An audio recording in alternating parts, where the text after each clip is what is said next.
June the 13th was that Kiel mission.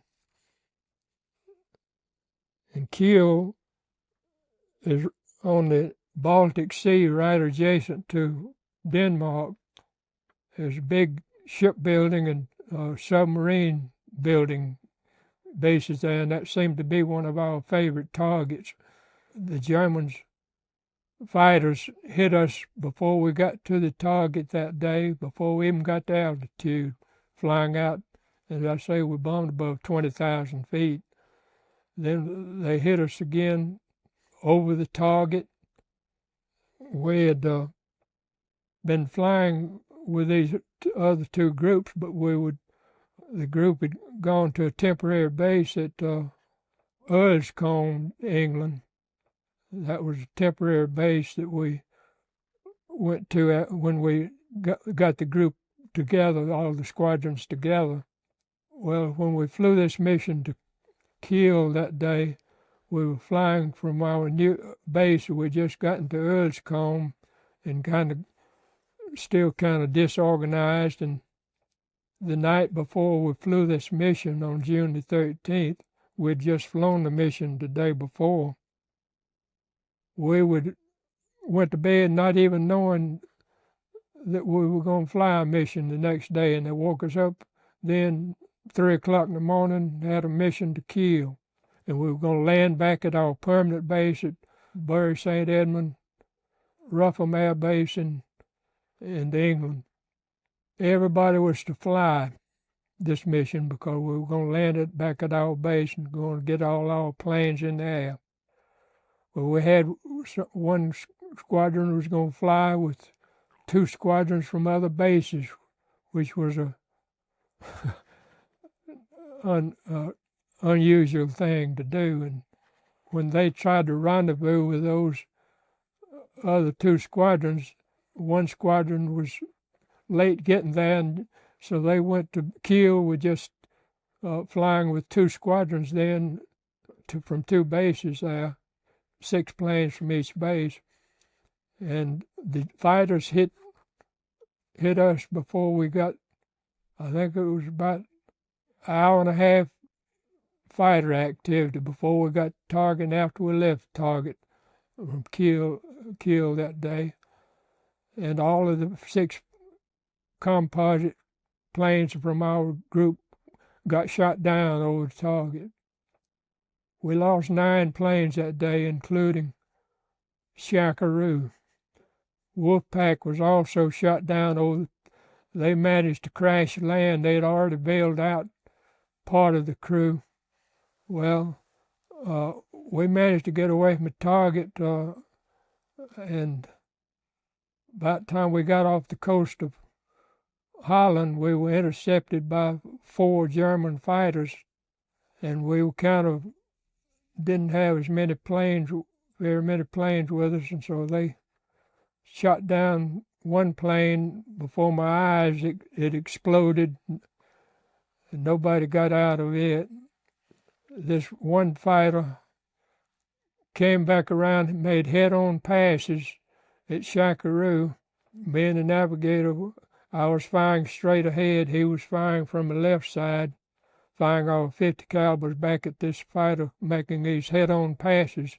And we had gotten down right over the ocean then, where they couldn't dive out, attack us and dive out. On the second pass, this 20 millimeter from this fighter, I could see these 20 millimeters coming from this fighter exploding. And on the second pass, I felt something kind of stinging. I looked down, my boot was filling with blood. And he came back around, made the third pass before when it quieted down, I told the navigator to give me the first aid kit, and I put a tourniquet around above my knee there on my left side. I told him I was going back to the radio room for him to come on back because the plane looked like it wasn't going to make it. It was right down on the surface of the water. Talking about funny things happen. When I started up from the nose between the pilot and co-pilot, I saw red fluid, and I looked to see which one of the pilots was bleeding, and then I smelled it. It was hydraulic fluid. So I went on through the bum bay into the middle of the plane to the radio compartment, which has an open hatch above. And a little bit the navigator came on back.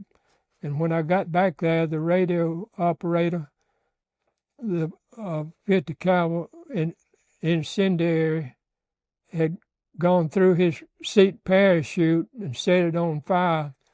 And he had that bullet in his hand when I got back there. And then the gunners, most of them saw we were right down on the water too, and they all began to gather in the radio compartment. Flew about 10 minutes then. Down, we hit the water then, and it hardly threw me off balance. I was squatted down in the radio compartment, and we landed so smooth in that water that I hardly lost my balance. And I immediately went up through the hatch and reached back and pulled the cable to release the rafts, one on each side of the plane, and pop open, these rubber rafts come out. The gunners threw the one on the left side. The pilot and co-pilot had already gone out. They were thrashing around out in the water on the right side of the plane. And I got out on the right wing, and crawled into one of those rafts, rubber dinghies, while it was still pumping up. And 5 of us got in one dinghy and 5 in the other. And we tied them together and had to thrash water to get out of the way of that plane going under. And then we floated around in that ice. If it hadn't been June, we wouldn't be alive, because it wouldn't have been alive, because you only last about 30 minutes out there in the wintertime. And we floated around for about 11 hours, and a couple of planes, we sighted a couple of planes flying over, and they apparently was looking for us because they flew out and made a turn, and as they turned back, and my navigator fired a flare then. They came straight over us in, and they apparently radioed these British torpedo boats that were going out on a mission to Germany. In about an hour, these 4 torpedo boats showed up. My jaws was going up and down like that. I was so cold. And they wanted to know if we wanted to split up and go on a mission with them. We told them we thought we had about enough for that day.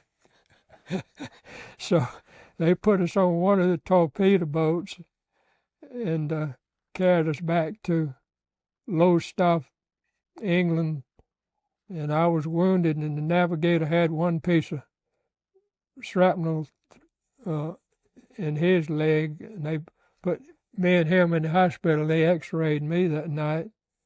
We spent the night in the British hospital, and the next morning this little British nurse kept bringing me hot chocolate, and after a while I said, I think I had about enough hot chocolate.